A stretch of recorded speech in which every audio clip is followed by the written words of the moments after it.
Last night, Kamala Harris accepted the nomination for president in a primary-free selection process. Is this a sign of a coming coup? Blaze News investigative journalist Steve Baker spills the beans on the undercover work he's been doing at the DNC all week. And Fed Chair Jerome Powell announced future interest cut rates. So what does that exactly mean? We'll explain. Blaze News Tonight starts right now.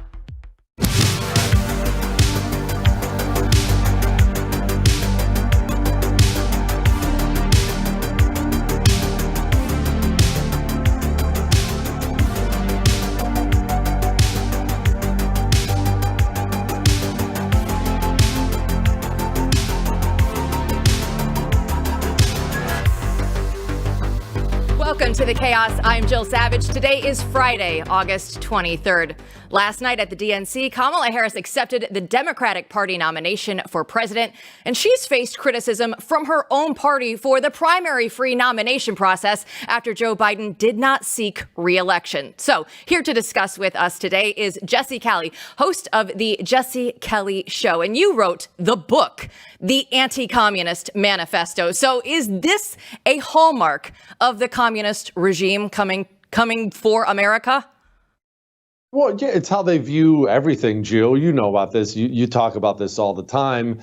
They don't view any of the things. They don't value any of the things people watching right now value. They have to pretend, right? They have to pretend to use words like democracy, which we're not a democracy. They have to pretend to care about the people, care about this. But it really just comes down to the fact these people are soulless monsters who only care about themselves. They care about power. And so they would really think nothing of knifing Joe Biden in the ribs and pushing him out the back door and then hand selecting his successors. For these people, they wouldn't consider it. I mean, they wouldn't even consider that abnormal. They wouldn't consider any alternate course. That's how they believe politics are done. This is a naked game of power for these people, and they play it well. Yeah, let's talk about the sacred democracy. I love what you just said there. Let's talk about Kamala Harris and how many votes she's received nationally, right, from her own party, which I believe is 0. I mean, it is insane to me that no one is talking about this, or not enough people are talking about this. How did she get the nomination? These are the same people who talk about democracy. Well, the Democrat is a herd animal. The communist is a herd animal. He always has been. From the Soviet Union to China to here, they are herd animals. And we make this mistake on the right a lot, and that we think everyone shares basic values that we have. But a communist doesn't share any values with you at all. You value freedom, government staying out of your life, things like that. The communist doesn't even relate to that at all. A lot of people don't want to be free. People want to be told where to go, what to do, what to think, what to say, who to vote for. And so for the Democrat, you know, you saw Kamala's polling numbers when Joe Biden was still there. She polled below him, believe it or not, in virtually every single category for the entirety of Joe Biden's presidency. The second they push poor old Papa Joe out the back door and decide she's the nominee, now you have a nomination process at the DNC full of people screaming about how, oh my gosh, I'm so excited, I can feel the joy. Why? They're doing what they're told, and that's their happiness. This is something we have a hard time accepting. They don't want to wake up. Yeah, some people will eventually come out of the cult and wake up, but a lot of people are very, very comfortable there. Just tell me who the enemy is. It's, of course, Donald Trump. Tell me who the savior is. One day it may be Joe Biden, the next day it's Dome. But just tell me where to go, what to do, who are the bad guys, who are the good guys. I don't want to think. I want to be told what to think. They're herd animals. When you look at the policies that Kamala Harris has put out, that's a very thin sheet of paper. And all that she's put out is the economic policies that are completely terrible. So what would a Comrade Kamala administration look like for the American people? Horrific in every possible way. People aren't paying much attention to what Joe Biden, what his administration, I should say, what they're doing in their final days. They are unloading every single dime of taxpayer money they possibly can and dumping it onto the public in an effort to gain votes, to gain popularity. This comes in the form of student loan stuff, many other things. But what they're setting up is a debt bomb disaster for this country, no matter who takes the reins, whether it's Dome, whether it's Trump. What's coming economically is going to be a disaster. And if you were to take a communist like that pushing things like price controls and put her in the middle of a horrible economic situation. Honestly, a Great Depression is not outside of the realm of possibility. Empty shelves, starvation, these things sound crazy to Americans. If we hit a debt bomb inflation crisis, like I think we might, and you have a commie like that in charge, all those things are very real and possibly coming. I don't mean to be too dramatic, but it's true. You know, you mentioned Joe Biden. I think I've heard of him before, but it seems like a long time ago. Hey, one thing I've wanted to ask you for a long time is that, and just get your thoughts on, is this. You've used the word communist consistently, admirably, consistently for a long time to describe the left. You just said, these are the communists. A communist does this. I mean, that is what you've established. It's very strong rhetorically. And in the beginning, I have to say, I was a little bit, well, I mean, is that really the best word to use? It's because, some things you might agree with. Some of these people are borderline retarded, like Kamala. Like, does she even understand what communism is? I'm not sure if she can understand isms, right? But you've used the word consistently. Do you think that you've redefined it, that these people have evolved what that term means? I mean, how do you see you've done this for a while and it works, apparently. Why? Well, we're all programmable people is the thing. That's why it works. We're all programmable. If you have some liberal in your life, some dirty Democrat who is in your life. Maybe it's a mother or an aunt or a neighbor or a coworker. Well, probably not at the place, but you understand. We all have one of these people in our lives. And these people, why are they voting this November? What are they really excited about? They're excited to vote against Donald Trump. And why? Have you ever asked them why? I love doing this. It's a great experiment. You ask them why, they'll probably bring up January 6th or something. So don't fight them on that. Give it to them. Say, oh, okay. Oh, yeah, that was really bad. Well, very scary day. But you liked him on January 5th? You were a big fan before that day? They'll say no. Ask them why. They can't answer because they don't have an answer, because they have been programmed with Nazi white supremacists. These guys are Nazis. He's Hitler. He's a white supremacist, over and over and over and over again. You repeat that long enough, what you're doing is you're creating performance by creating a mindset. Language leads to mindset. Mindset leads to performance. I might get up in the morning and go vote against the Democrat. I don't know. I've got a lot of things on my schedule. You tell me I get to vote against a Nazi? I'll crawl across a mile of broken glass to go vote against them. They are committed. They vote twice as much as we do in primaries because they have their mindset focused that they are in some threat for all of humanity, for democracy itself. We try to do, we try to be accurate and try to do, well, I'm not really sure. You mentioned, you were thinking about this. I used to think about this too. Well, is that actually the right term? Or maybe they're more just totalitarian, or are they fascist? I want to make sure I'm being accurate.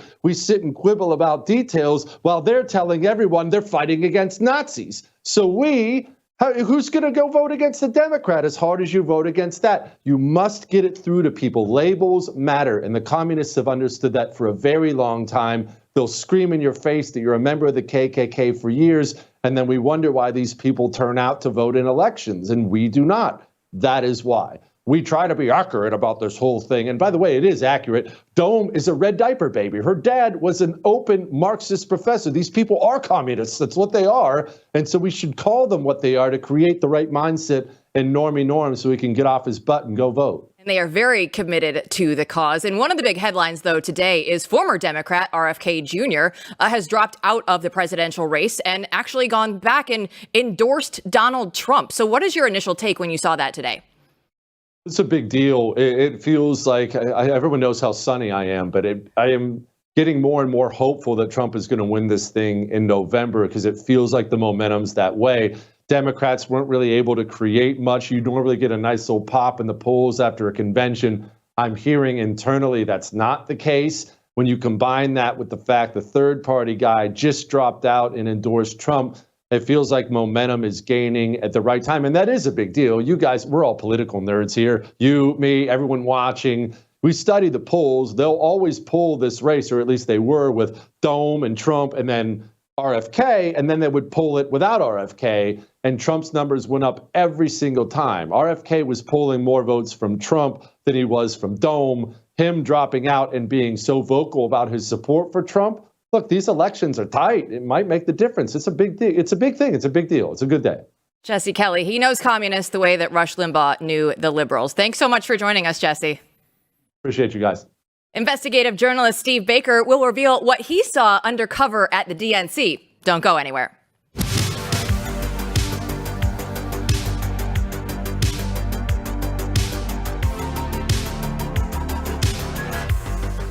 Well, it's the end of the DNC, and everybody had to go back and grab a drink after all of that one. And you know what we are grabbing is our favorite glass of whiskey. And with that, you can support a great American cause and make it that much better. So it's time to chart your own course with Flying Ace whiskeys from Craft Co. It's inspired by generations of American aviators and proudly made right here in the United States. So Flying Ace is not only amazing whiskeys, they're also committed to supporting our brave troops and their families through their partnership with Folds of Honor. And they're providing scholarships to families of Americans fallen or disabled. And these scholarships allow them to begin to chart their own new course after experiencing such great sacrifice.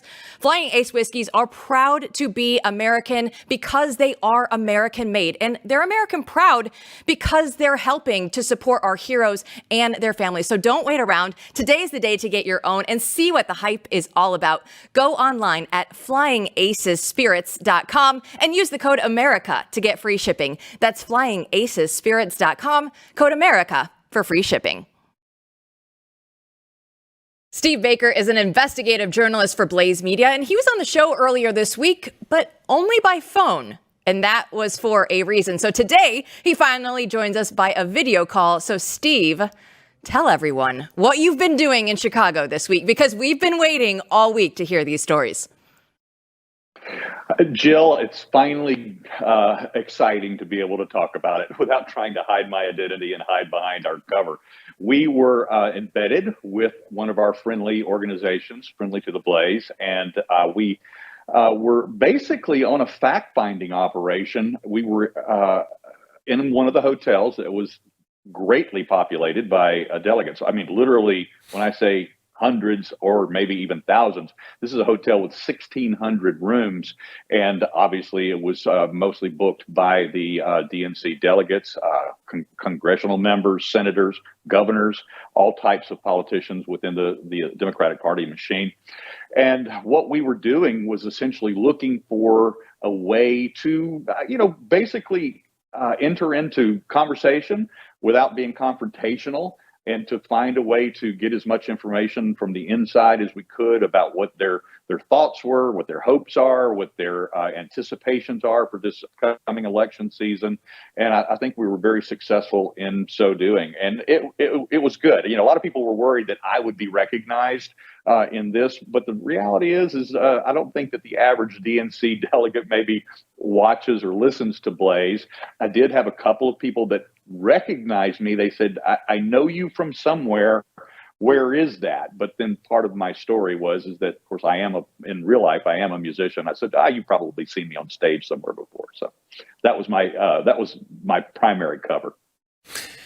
Nice, Steve. Well, great to hear it. I hope we got our money's worth this week in Chicago.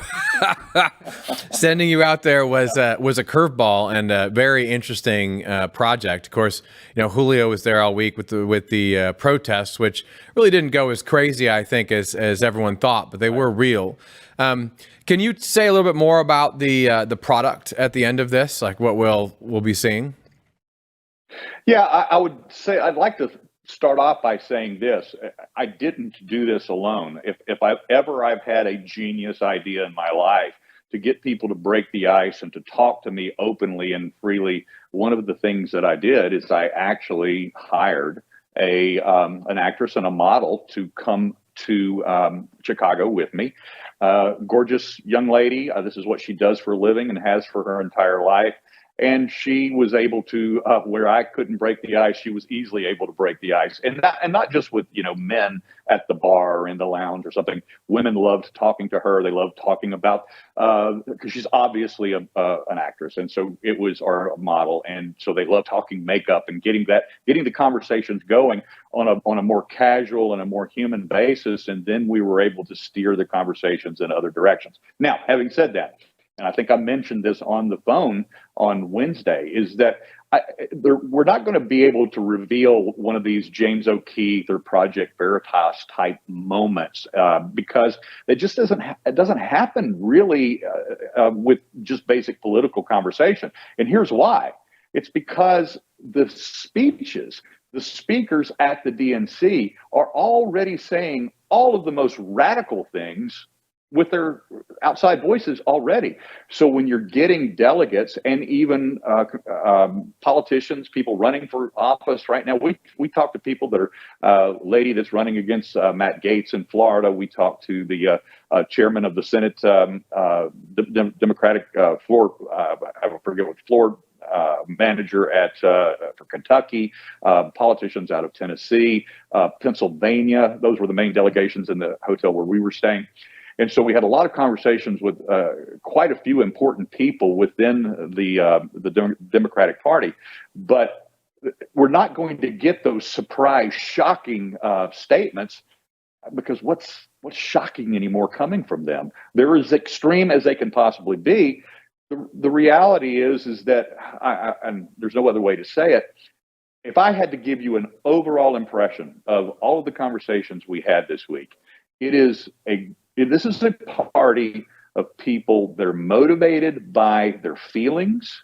They're motivated by an image and not by the numbers, the facts, the math.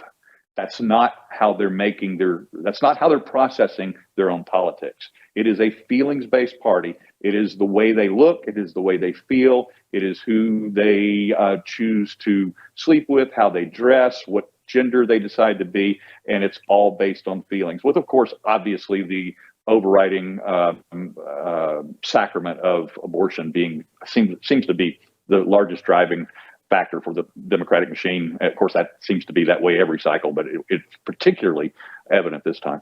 So, Steve, with all of those feelings in the air, we know that everybody was there for Kamala Harris and Tim Walz. Now, what were the feelings like of the people that you were actually interacting with? Were they really excited for Kamala Harris? I'm going to tell you, last night, I watched Kamala Harris, her entire speech, every word in our hotel lobby. It's a gigantic, old, 150-year-old hotel with a wonderful gathering place and can accommodate several hundred people. And most of the delegates, of course, were at the arena, not there. But there was probably 100 people in the big lobby bar area. And we watched the speech there. People were cheering in the bar area. Wait staff would stop and just gush over her. They were cheering at the end of the speech. They cheered very much so. And then as the delegates were arriving, I mean, they were effusive. This was a feel-good moment for them, and there's no way of getting around that.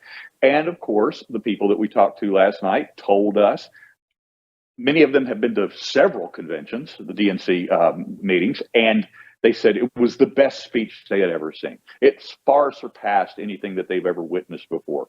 I saw, even in my own news feed on my social media account, some of my more liberal musician friends who were also gushing over this, saying that if ever there was a convention, a DNC that they would have gone to, they would have liked to have been there because this is their moment in history, because they are excited about a woman of color finally becoming president of this country. Doesn't matter what the issues is, it seems it's more about the looks, the feelings, the packaging than it is the actual issues themselves.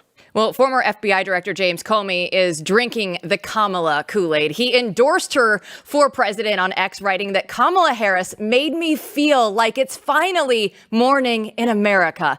Everyone who cares about the rule of law, ironic, that's my interpretation, and America's indisposable role in the world should vote for Harris and Walz. I will. So, Steve, I'll ask you, do you think that this will help Harris win that deep state vote, or was she even really in trouble of it at all? Well, Comey just exemplified what I was talking about moments ago, is that even for him, we're talking about, a former FBI director. He's talking about feelings over substance. He's talking about that vision that they have of some DEI wonderland that's going to sweep across this country, that we're all going to be swept up in this moment of diversity, equity, inclusion, and that somehow it's going to make all of our lives better. It's going to make inflation go away. It's going to make housing affordable. All of these things, which we of course know is absolutely untrue. But I have to tell you, when you have these conversations with these delegates, and by the way, when we were having these conversations, they were very friendly. They were never controversial. Even when I would ask hard questions and I would pose, because I was a Democrat, I was wearing a Kamala Harris lapel pin. And as I was having these conversations, the one thing that I was able to do was I was able to make an actual connection, a friendly connection, so much so that last night when people were coming back from the arena, they were literally looking for myself and the girl, Amy, the actress that I was with, and inviting us over, giving us hugs and taking photos with us. And then this morning, checking out of the hotel, we ran into people in the checkout. We ran into people in the lobby. We ran into people at the coffee shop there that wanted to take a photo with us, wanted to. I never exchanged any of my social media. That would be that would be a little dangerous. It would be shocking to them if I did that. But we developed what some would say would be friendships. It proves to me that you can still have a relationship with people on the other side like we used to. They're not all our enemies, but then again, we also weren't posing as who I really am. I was posing myself as an actor in the moment, sympathetic to their cause, sympathetic to their political views. And so I would imagine that if I had gotten confrontational, if I had put on a Trump pin, it would have been a completely different situation. Well, don't go anywhere, Steve, because we have some more shady details about the Trump assassination attempt just next.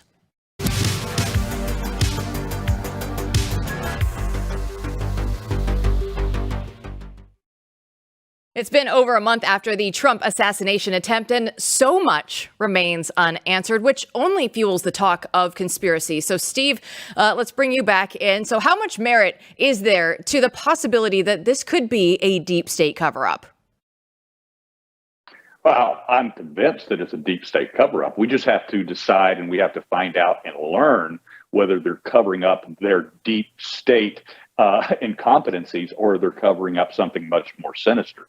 Now, as we have reported in the past, myself and Joe Hanneman, as we've been working on this story, our sources say that it's almost impossible to believe that this young man, Thomas Crooks, had not been groomed for quite some time. They feel like that they see their own handiwork. And I'm talking about guys that come from our intelligence community, guys that did this overseas, guys that did this in very dangerous and hot spots around the world, where they would groom disaffected, lonely young men into being physical and human weapons when they needed to be activated. And as they said to me, this feels like my handiwork. That's an actual quote that we had from one of our sources.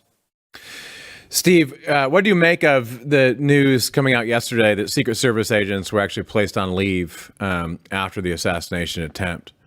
Have you been able to follow this in the midst of all your secret comings and goings? Well, I will tell you that fortunately, Joe has been bulldogging this while I've had other responsibilities this week. But he and I were able to get together this morning now that those additional responsibilities on me have been lifted, and we've been able to get caught up. And one of the things that he has done is he's been able to speak directly to the Secret Service through their public relations office, and he's getting quotes and comments back from them, but they're not corroborating anything that we're hearing from these other sources. So when we hear, whether it's New York Post or the New York Times, say that these suspensions have happened, the Secret Service themselves will not corroborate. When Joe has reached back out to them and expressed, well, this is what's being said by these other agencies, they replied again and said, we're not responsible for what other agencies say. So once again, Blaze Media, we're going to take I'm not going to call it the middle road, but we're going to wait for absolute confirmation on all of this. And that includes the entire effort that we've made in investigating this story, not just this. As you know, some news agencies, large and small, they jump the gun to be first and to get the scoop. And that's okay if they have the real information. But we are actually in communication with the Secret Service, and they're not giving us that information themselves. Well, let's switch gears a little bit because UK citizens are getting arrested for their social media posts, and that has been one of the biggest stories that has been going on over the last month. There was a recent article on the blaze.com that argues that the United States actually isn't that far from this kind of censorship, and big tech that was in control was actually accelerated by January 6th. So from your personal experience, what can you tell us about the weaponization of the social justice system and the way that the citizens were present on January 6th have been getting this used against them, Steve? Yeah, well, obviously, the technologies that we're aware of are easily used and weaponized against us. First of all, if it's just your own cell phone, it has been easily tracked. As you know, I've sat in the courthouse at these trials. I've seen the demonstrations, the actual multimedia presentations in the courtroom by the Department of Justice in their efforts to convict these January 6th defendants, and showing very, proudly how they could track somebody from their home in Dallas, where they spent the night in Arkansas, where they spent the next night in Virginia. And then as they moved into DC on January 6th, they literally could track their steps through the building itself, the Capitol building, if they went into the building, all of these types of things. So you're all of us are carrying that type of monitoring device in our pockets every day. But of course, obviously, as we become much more of a surveillance state, and we haven't caught up to the UK yet, anything like that, but at the Capitol, it's pretty close, because we know, as we've reported, there's some 1,800 cameras in the Capitol complex. So it's pretty hard to get away from one unless you know where the blind spots are. Particularly all of the areas where the protests were, those cameras have been used effectively against them and identifying them. When they haven't been used, the FBI has been able to pull cell phone camera video off of other people's cameras that you were in the presence of. Of course, obviously, there were a lot of news organizations. The FBI had been able to secure a lot of the news organizations' videos as well. And then we also are aware that there were some other technologies being used that day. We're fearful that there were even greater, not so well publicized technologies that were used that day. We know that real-time facial recognition was deployed. We know that there were some jamming technologies deployed. These are easily carried in backpacks, not even large backpacks that can carry these types of devices. That can scramble. If you wanted to scramble, say for instance, the communications of the Proud Boys or the Oath Keepers, you could do that very effectively by just having an operative in their vicinity, preventing them from communicating. And not all of that is a nefarious action by law enforcement when they have maybe a fear of a particular group that has been violent in the past. But in this particular case, we all know that the Proud Boys like to bust heads in other protests, but the Oath Keepers had never done that. But we also know that the Oath Keepers were being very closely monitored and surveilled on the ground that day. Steve Baker, thanks so much for all of the updates. Now get back out of there and get to a red state pretty soon. Stay safe. We'll do it. Thank you, Jill. Rate cuts could be coming soon, and we'll explain why that might be a bad thing up next.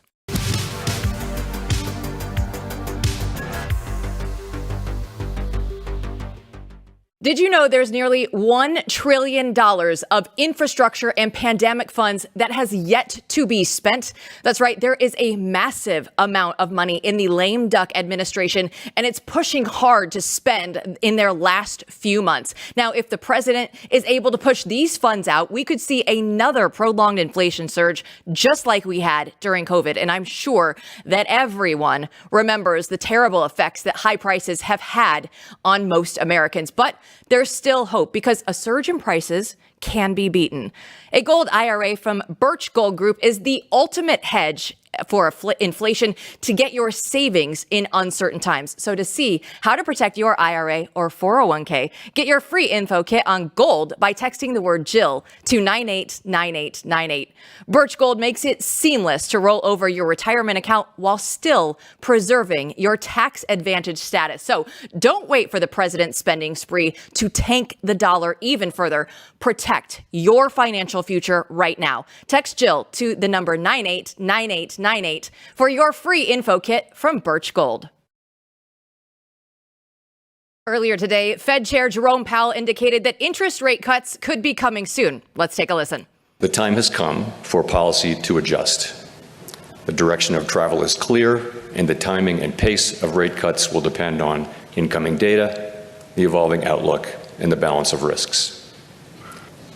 With an appropriate dialing back of policy restraint, there is good reason to think that the economy will get back to 2% inflation while maintaining a strong labor market. Ed Dowd is the founding partner of Phinance Technologies and author of Cause Unknown, the Epidemic of Sudden Deaths in 2021, 2022, and 2023. He joins us now to discuss everything going on in the world of finance. So is it time to take interest rates lower, Ed? Yes, it's been time for a while. Unfortunately, the Fed has been monitoring the employment payroll numbers, and those we learned recently have been revised massively downward. So the policy error has been keeping rates too high for too long. And I should note that a lot of people think when you lower rates, it's bullish. It's not bullish when you're going into a recession, which I think we're headed into. If you look historically back in the 2000 recession, they started lowering interest rates and the market collapsed 50% over 2 years. Same thing in the financial crisis. And here we are again, starting to lower interest rates. And I think that augurs bad things to come for the economy. Our own internal early cycle indicators started to weaken in March. They were showing a recession at the end of last year, but the government spending saved it. We never got quite back to expansion according to our numbers, and we've rolled over since March. And our numbers we checked recently are accelerating to the downside economically. So, they're going to have to lower interest rates. And when we look back on this is probably a monetary policy error for keeping rates too high for too long. And I think a lot of people are going to say, we saw that headline earlier this week where they revised the job numbers down 818,000 jobs. So, Ed, how does that play in to what the Fed is trying to do right now? So there's been controversy over the payroll numbers for quite some time. Zero Hedge, others have looked statistically at the numbers and they didn't make any sense. They looked like they were being padded. So this is a call that has been made by others, myself and many others, that they were overstating the payroll numbers. Now we have the truth coming out, and it has huge policy implications. I suspect the Federal Reserve knew something was wrong with these numbers about 90 days ago, so they caught on to it. And Federal Reserve Chairman Jerome Powell even mentioned a couple meetings ago that there were questions about the payroll reports. So here we are with the truths come out, and it has some very drastic implications. Number one, monetary policy was set with bad data potentially. Business decisions were made that the economy was robust and good according to payroll numbers, and that was made with bad data. And then finally, market participants, bond participants, stock participants, capital market participants made bets on bad data. And this revision is the greatest revision we've seen since the great financial crisis, when we were in financial turmoil and things were moving very quickly and jobs were being shed very quickly. This is I think, going to have grave implications for months to come. It's certainly going to put a pause in corporate spending and CapEx projects after these numbers have come out. Additionally, there's probably going to be no major green lighting of any big projects before the election. So we're kind of in this freezing of economic activity, in my humble opinion. Ed, let's talk about the election as a fork in the road, given everything you're saying. What does this look like, 50,000 foot level, Trump versus Kamala? So after the Bank of Japan crisis a couple weeks ago, I looked at the markets and I thought that there would be potentially a little pullback into October, nothing too drastic, and then a nice rally after the election. The pullback into October would favor Trump. What's going on with the market now, it looks like I'm even more bearish than I was then, because as we go higher and people start to think these interest rate cuts are going to be helpful, they're not. So if we go higher for the next couple of weeks in the markets, it's setting up for a bearish crash correction into October. So I'm very worried about what's going on in the markets. Any kind of market turbulence will favor Trump, obviously. Kamala Harris, her numbers are just drastically imploding since the DNC convention. And you could also say a lot of the poll numbers that came out were a propaganda effort to prop her up. And then obviously we have today RFK's historic endorsement of Trump while suspending his campaign and remaining on blue states and suspending his campaign in the swing states. I think we just saw a shift that favors Trump at the moment. Well, when you look at the Fed, if the market does get a pullback, we know what they're going to do in that they like to have the bigger interventions every single time. So if there is a market crash, what should people expect to see from the Fed? The Fed will do interventions. The rate cuts could accelerate. But I want to caution people, unless they do something very dramatic, which we won't know until we see it. They did dramatic interventions during the financial crisis, and we continued to go lower until we didn't. And the same thing in 2000. So we're going to have to see what the Fed responds with, what kind of global coordinated monetary policy we see. But right now, they're not indicating that the economy is falling off a cliff and they're going to go slow. I think they'll do a 50 basis point rate cut in September. That won't be enough. And again, people need to understand on interest rate and monetary policy, there's an 18-month lag on average. So it doesn't get into the real economy for 18 months. We saw this with inflation. After the COVID warlike spending, inflation appeared about 18 months later in 2021. Conversely, they started raising interest rates and the M2, the money supply year-over-year growth went negative in November of 22. You could roll forward 18 months, that's May of this year, and this is where we're starting to see the actual effects. So there's always a delay in monetary policy. So as much as people short-term may get excited about interest rate cuts and bid the market up for a couple of weeks, it ultimately will take time for any monetary policy to roll through to the real economy. Markets will anticipate that, of course, but they shouldn't anticipate them too quickly. And Jill and I were talking a little while ago before the show about the fact that Warren Buffett now owns more short-term treasuries than the Fed. I mean, that isn't good, right? I mean, if you know nothing else, that doesn't sound good. Can you talk about that a little bit?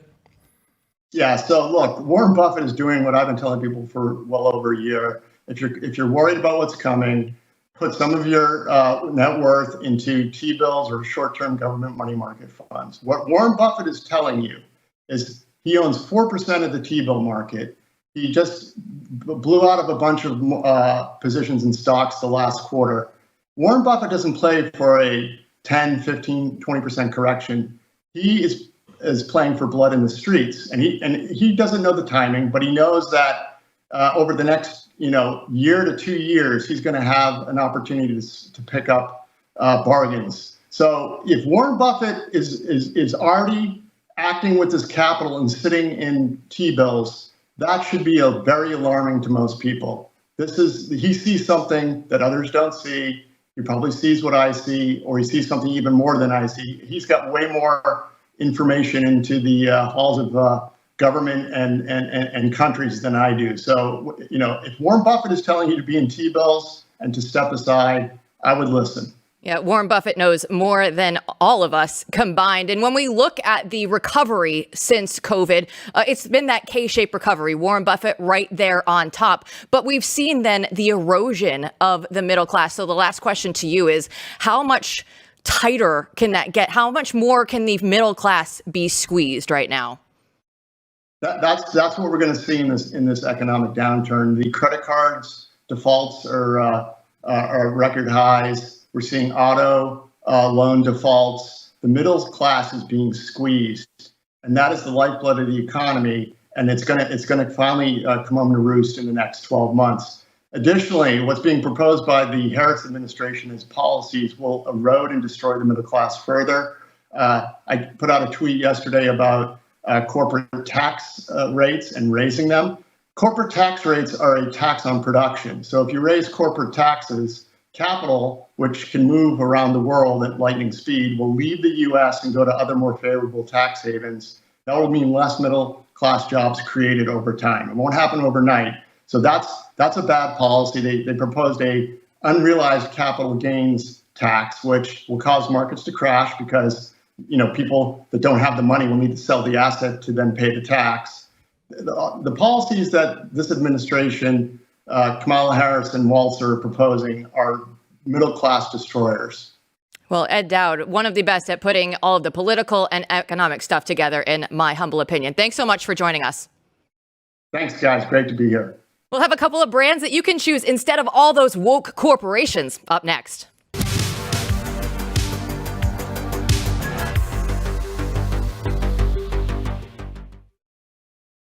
We're building a lot at Blaze News, and one of the best ways to find great products that don't hate your values is provisions. So, Matt Peterson, can you explain a little bit about provisions and what we're trying to do here? Yeah, absolutely. So we've been experimenting at Align, which is lifestyle, but aligning your way of life with your values, including what you buy. And if you're anything like both myself and Jill, you're constantly looking for products and services from people who don't hate you and don't support causes and people who hate you and attack you. And we do that on a daily basis because we have to. Our entire economy has been hijacked by wokeness, right? So we're used to giving money to things that we don't believe in, that we think are bad and even evil.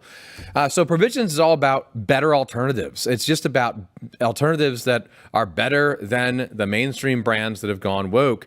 And it's also about all the exciting things that are happening across this country. And I see it every day when it comes to entrepreneurs, art, creative projects, and new businesses that are in line with the values of everyone in our audience. And we have so many more products now at our disposal that we can go out and find that they don't actually hate what we're doing. And one of the great examples is Broken Bow Country.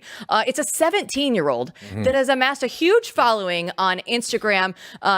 Tell us a little bit about what Broken Bow Country is doing. Yeah, so this is a good example of the kind of thing that I want to read about, and I think a lot of people in our audience want to read about, where it's just a good story. I mean, this kid is 17 years old. Okay, he's a student in high school, and he's got 750,000 followers on Instagram just making cool stuff.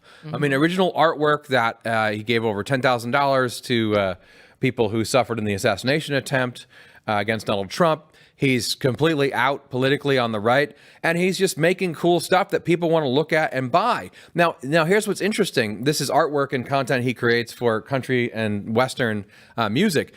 If he was on the left, you'd consider this normal, right? Oh, it's a new rising young star who, of course, supports Kamala Harris. And he would be a savant. And look at how great he is. And left-wing media would pick up this person and say, look at this great 17-year-old artist who's a complete lib. We don't do that for our side at all. And I'm sick and tired of that happening. Everyone at Blaze is sick and tired of that happening. And that's why we're going to show you cool people like Colton all the time at Provisions that Align. And something else that people are looking for are clean products, right? That's one of the buzzwords that's all over the industry right now. And there's something that has come out that's an alternative to Gatorade called Sport Drink. And they're also on the right. Yes. So this is a great story because this guy Josh is sitting there one day, I think on a podcast, and sort of says, well, you can make a company out of anything if you just make the clean and healthy alternative, make it artisanal. But it turned into not being a joke because Gatorade and everything like that we know is full of crap. And I like what this guy said. I mean, this guy says the real conservative response to the wokeness in these products is also just to make a better product. So he says, we're going to make something artisanal. We're going to make something real. And they worked hard to get all the weird chemicals out of a sports drink. And lo and behold, they have a really interesting company now. And they're doing it. It's working. What a great business plan, though, right? Like find something that actually works that consumers want. Yes. And make it better. Yes, and you've got to, everywhere you spend your money now, your hard-earned dollars, which is worth less and less every day, right? You want to know who you're giving that to. not, a bunch of indentured servants or slaves in a foreign country. But I want to know that, this is not some big woke company either. These guys are on the team and they're trying to create something great that's actually healthy. And they've done a lot of work to get there, and they're starting out. And I think millions of people would love to know about them. I want to know about them. And so here we are. Yeah, I always want to know more. And I know Aligned had recently published an interview with Beck and Stone co-founder Andrew Beck. So tell us a little bit about what was going on in that article. Yeah, here's another example of the kind of thing we're talking about, right? Andrew is a great guy. We should have him on the show sometime, who was working in the advertising industry in New York, okay, during the midst of all this wokeness, who's a conservative guy, a family man, and he hates everything he has to deal with every day, right? And he saw Brendan Eich. I mean, you remember Brendan Eich? He was one of the co-founders of Mozilla, one of the big web browsers, and he got canceled not that long ago. He's one of the first people to run this playbook on a few years back, because he had given a few $1,000s in donations years ago to a proposition in California against gay marriage. And so years after the fact, right, they hung this guy out to dry, and he left.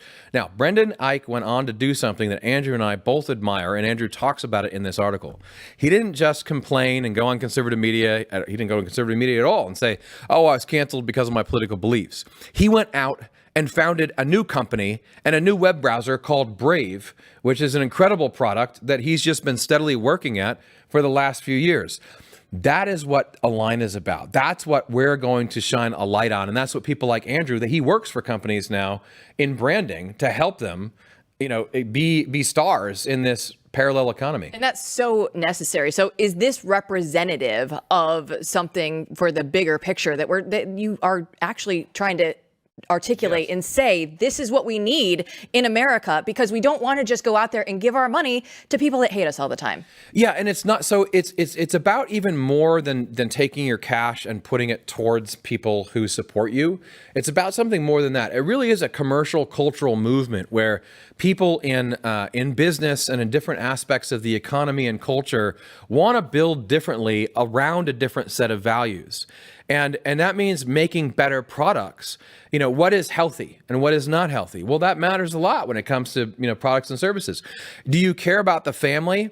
If you care about the family, then you want to sell products and services that will actually support the family, or God forbid, people's dating lives and make them healthier and not less, right? That's a different mindset with different goals. And that's, I wouldn't even call it a parallel economy. I think it's just what an American economy, a truly American economy, or what that American economy should be. So this is a kind of movement that people sense, but it doesn't even have a name yet. And we're just going to highlight it for everybody. When you're talking, all I could think about is the food pyramid that the government puts out. And we know that they lie about that all the time. And they're like, this is healthy. Yes. No. And so all kinds of people who are dissenters from the man, some of them on the right or left, for instance, this is a great issue, realize like, hey, maybe I should cut out some seed oils, or maybe I should think differently about the way I eat. Well, that's something we're going to explore.